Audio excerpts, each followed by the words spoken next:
Welcome to today's explainer. I want you to just take a deep, slow breath with me for a second. Let's step away from the constant noise, the endless notifications, and all those modern anxieties that seem to just cloud our daily lives. And let's take a journey into the wild together. Today, we're looking at the primal wisdom of the forest, specifically 10 life lessons we can learn from wolves. There is a profound stillness and strength in the natural world that, quite frankly, we've kind of forgotten how to access. So begs the question, have we lost our own nature? I want you to really just sit with that for a moment. We spend so much of our human lives struggling with doubt, with anxiety, and this desperate search for our identity. We overcomplicate absolutely everything. But contrast that with the grounded, uncompromising instincts of the wolf. A wolf doesn't wake up wondering who it is or what its purpose in life should be. It simply exists, deeply rooted in its environment. And the stakes for us are incredibly high right now, because if we don't reconnect with our fundamental nature, we risk living lives that aren't truly our own. Let's start with part one, the nature of the wolf. True survival, and really true success in any environment, has to begin with mastering your deepest, most authentic self. Before a wolf can hunt, before it can even lead a pack, it must simply be a wolf. Yet, as humans, we lose our identity constantly because we're always seeking external validation. We compare ourselves to our neighbors, to random people on the internet, and we endlessly chase someone else's definition of success. But a wolf survives by mastering its own nature.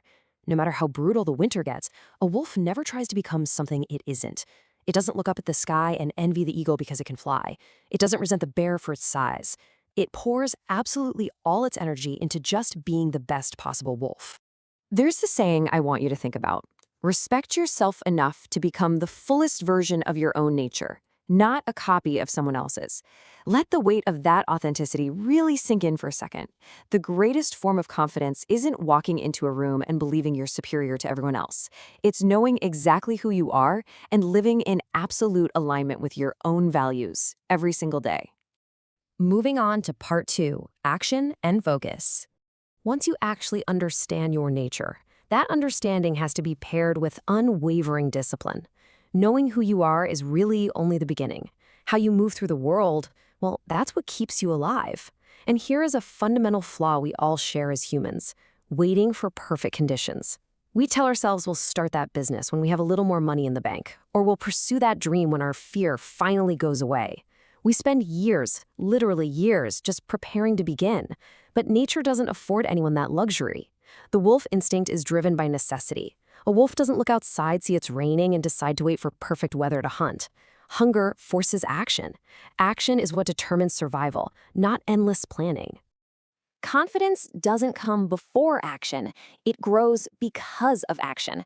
Every hunt a wolf goes on, whether it catches anything or not, sharpens its instincts. Every failure is just field training for the next challenge. We humans have it completely backwards.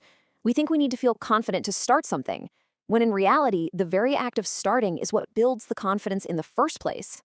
Now, don't mistake action for reckless speed. Let's redefine a word we often completely misunderstand: patience. Knowing when to wait is intelligence. Knowing when to act is character.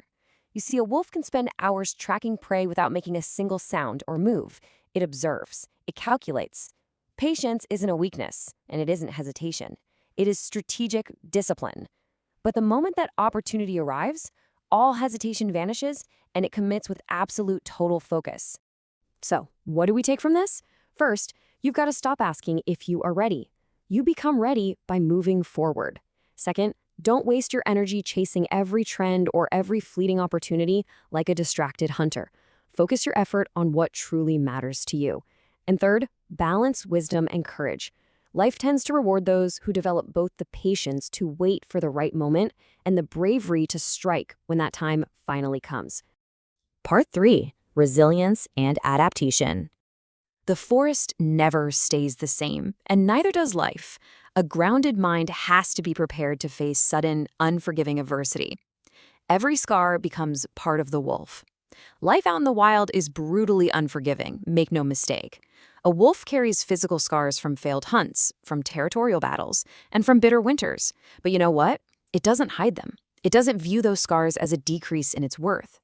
We humans, we try so hard to hide our failures, deeply ashamed of the mistakes we've made. But wisdom rarely ever comes from comfort. Those scars are not symbols of defeat. They are undeniable, permanent proof that you survived. Because the environment changes, survival completely depends on adaptation. And by adaptation, I mean changing your strategy while protecting your core mission.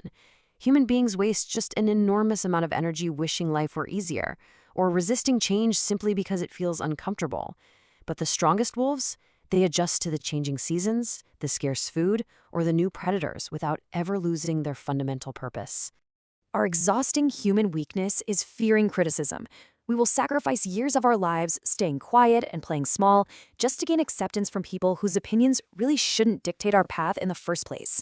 We end up fearing judgment way more than we fear regret.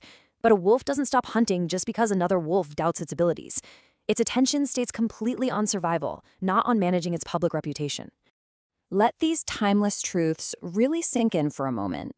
If you want to endure the harshness of life, you have to face pain instead of constantly trying to avoid it. Every single disappointment is an education. You must adapt to your changing circumstances without complaining about the unfairness of the weather. And above all else, you have to walk your journey regardless of outside opinions. Look, not everyone has to understand your path. You just have to keep walking it. Which brings us to Part 4, the power of the pack. From the struggle of the individual, we now have to look outward at our ultimate responsibility to others. Modern society absolutely loves to glorify this idea of the lone wolf, the isolated, self-made conqueror who needs nobody. But honestly, that's a myth. A wolf can survive alone for a little while, sure, but it only truly thrives within a pack. Real strength is knowing when to stand alone and when to stand beside others. The strongest wolves don't succeed by simply overpowering everyone else in the forest. They succeed because there is immense trust, deep cooperation, and a shared understanding of everyone's roles. Independence is highly valuable, yes, but total isolation is actually quite dangerous. In today's world, we tend to measure our success by what we can accumulate. More money, higher status, more stuff. But the wolf measures success by what it is willing to protect. So I ask you, what is your true wealth? It's your family, it's your integrity, it's your health, your peace of mind, your deeply held values. When danger approaches, wolves instinctively shield the vulnerable. Real strength is never used solely for personal gain. It exists to safeguard the things that truly matter. And that brings us to a singular, profound truth. True leadership begins with responsibility, not authority. Anyone can become wealthy. Far, far fewer become truly dependable. The strongest shoulders in the room aren't the ones lifting the heaviest weights just for show. They are the ones that others can safely lean on when the storm hits. And finally, Part 5, the final lesson. This is the most demanding truth of the wild, and perhaps the hardest one for us humans to consistently live by. We really have to start by dispelling the biggest alpha myth out there, the idea that leadership is maintained through constant, aggressive domination, barking the loudest, biting the hardest. But the reality, when you actually observe nature, is that stable wolf packs depend heavily on experience, cooperation, and mutual protection. It is a daily, cooperative responsibility, not a reign of endless aggression. Leadership is never a permanent title that you win once and just put up on a shelf. Character isn't something you achieve once. It is something you prove every single day. Yesterday's success, yesterday's bravery, yesterday's provision, none of it guarantees tomorrow's trust. Respect simply cannot be demanded forever. It has to be earned repeatedly with every new sunrise. The wolf doesn't answer the demands of life with words. It answers with consistent, daily action. So as we wrap up this explainer today, I want to leave you with the exact same profound question that the wild asks of the wolf every single morning. Will you continue becoming the person others can rely on? Take a good look at your own nature, your own daily actions, and your own pack. The choice, as always, is yours. Thank you for taking the time to learn with me today.